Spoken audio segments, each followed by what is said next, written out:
Hi guys, this is a Deepverge special as requested in the comments section. So I'm happy to oblige. I was asked for my thoughts on Deepverge. Now I've made a few notes which I'll refer to, although I probably could rabbit it off without bothering. With all the stocks I hold, I like to keep a running total of three things that I really like about that company. Why, I must have reasons for being in it. But with Deepverge, it kind of runs into about 10 or 12. But anyway, let's kick in. So, first off, it's made up of two main businesses. The first one, Modern Water, which is how I first got into it, actually, way back when. Now, one of the key positives to me is the CEO, Jerry Brandon. He's very communicative on Twitter, and he replies on the blogs. I follow ADVFN and London Southeast, and he's often on there. And he has responded to my Twitter comments and liked them and such like that. So he's always involved, and I love his interviews. And there's one particular one, in fact, there's one I haven't seen yet, apparently over the weekend, which I will watch. It's in relation to the RNS they came out with on Friday about the new centre in Ireland.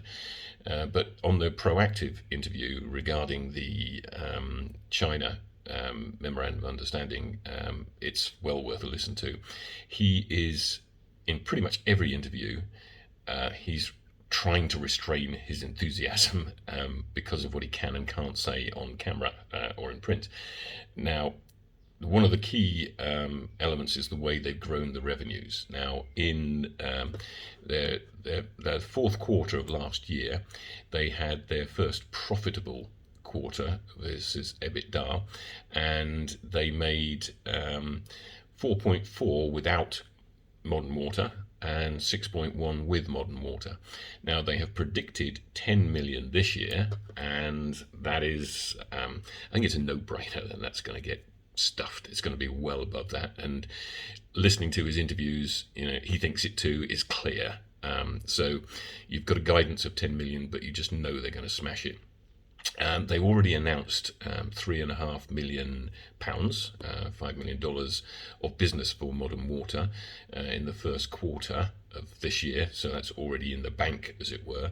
And of course, the memorandum of understanding that they've got with essentially the Chinese state, but it's a massive company that the Chinese state has established. It's in fact, I think, the 95th biggest company in the world.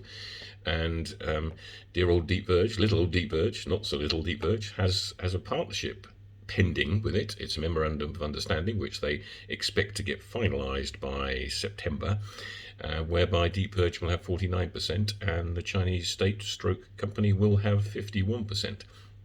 Now, one of the big things in the proactive interview, and I think it was Larry on Twitter, highlighted this, was there was maybe a 20-second section in it where Jerry was talking about all the countries that Deepverge was in and how they would be better off in those countries because they already had an established presence and they would be able to control the process.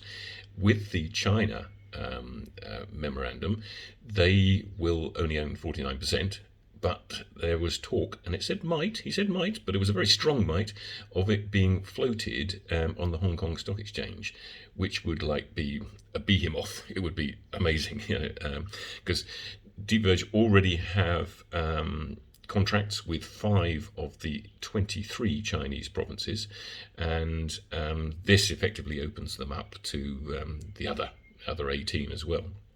So assuming it goes ahead, of course, at this stage it's only an MOU, but assuming it does, it's going to be massive. The Chinese, I think, have set aside $540 billion to fight pollution. They've got a lot of pollution there, a lot of water pollution, so these microtox units that are already in 5 of the provinces will undoubtedly be spread further. Now, as part of the MOU, they are planning then to do production in China, which is actually going to start this year, and then they're going to get the the licenses and such like next year thereafter. But it it surprises me that the price didn't go up humongously when that was announced. I mean, it did go up. I mean, um, the price has been in the high 20s, low 30s for quite a while now. And as with all my stocks, I trade them, but with the ones I really like, and this has always been in my top three, and it could possibly be in my number one, to be honest. I'm accumulating loads more, so I have a strategy which I'll hopefully share if anyone's interested.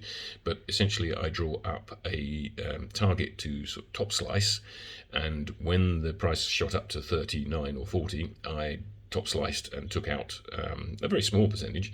But then when it came back down, I ended up buying back lots more than I top sliced. So this happens with all my stocks, really, like all the ones I'm really confident in, because I don't mind accumulating more. In fact, I like accumulating more, but I also like to take a little bit of profit along the way. So my average price now is, I think, 32 and a quarter, and as of Friday it was 33 or 33 and a half, depending on which platform you look at. Anyway, so great things are expected for Modern Water. Now, the other part, or the next part of the business that is important, is LabSkin. Now, LabSkin is the money earner. Now, this is where the 10 million comes in, and it's only an estimate because LabSkin, by definition, did exceedingly well in the fourth quarter last year. They turned in 2.4 million in revenues, and that was essentially, that's the Q4 run rate, and multiply that by 4 and you get to the 10 million target this year. So, if you look at that, that just includes LabSkin. It doesn't include anything else. And Modern Water's already announced 3.6 million pounds of orders in the first quarter, plus all that's going on in the rest of China. It's inconceivable to think there won't be more coming in. But anyway, back to LabSkin.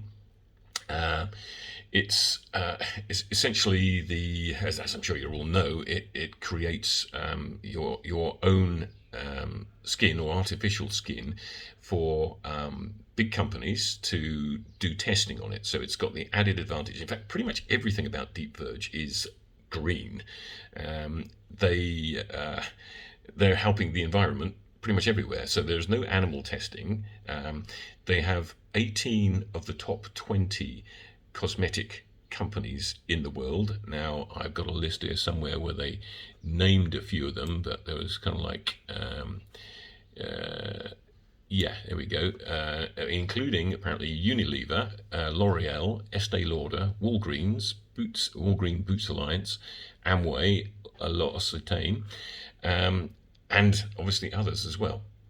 Now, what they've also recently done is essentially personalized the skin. So you can, it's the Lab Skin Trust Club, or Skin Trust Club, I think it's the actual name of it.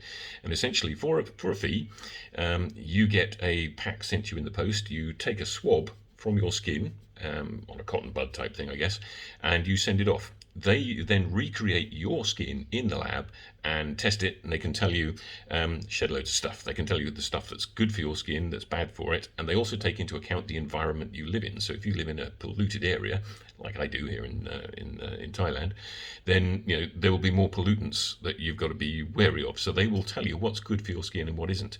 Now, how much money do people spend on skincare? Not just women, men do it too as well. So it's huge amounts, and they aren't necessarily that good. They don't do you any good at all. It's just because they've got a brand name and you think, yeah, I'll slap that on. Now this one will tell you what's good, but it will also tell you that you have skin issues if you have them. It's that they're very clear to say they can't sort of tell you that you've got a skin disease or something, but they'll give you a report that you can take to a dermatologist, and he will confirm that you've got the disease that they can't tell you about. And particularly things like acne and stuff, it's going to be groundbreaking. But that is not, I think they're going to charge either £50 or £85 for a year's service on that, which is probably nothing compared, when you consider what you get for it.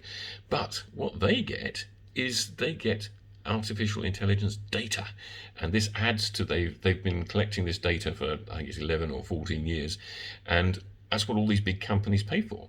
And if you've got real live people with skin conditions that they can then test their stuff on, they're going to pay shitloads for it. So it's actually, they're going to be doing clinical trials on the data that they collect. And in fact, essentially, they're getting paid to collect the data, and they'll get paid loads for that as well. So I can't see anything other than that being. Oh, I just got a flash message up there. Gerard Brandon has posted a Twitter note, so I'll go and look and see what that is in a moment. Good old Jerry. So, who knows which is going to be bigger? It could be lab skin. It could be modern water. It could be both of them. I think they both will be enormous.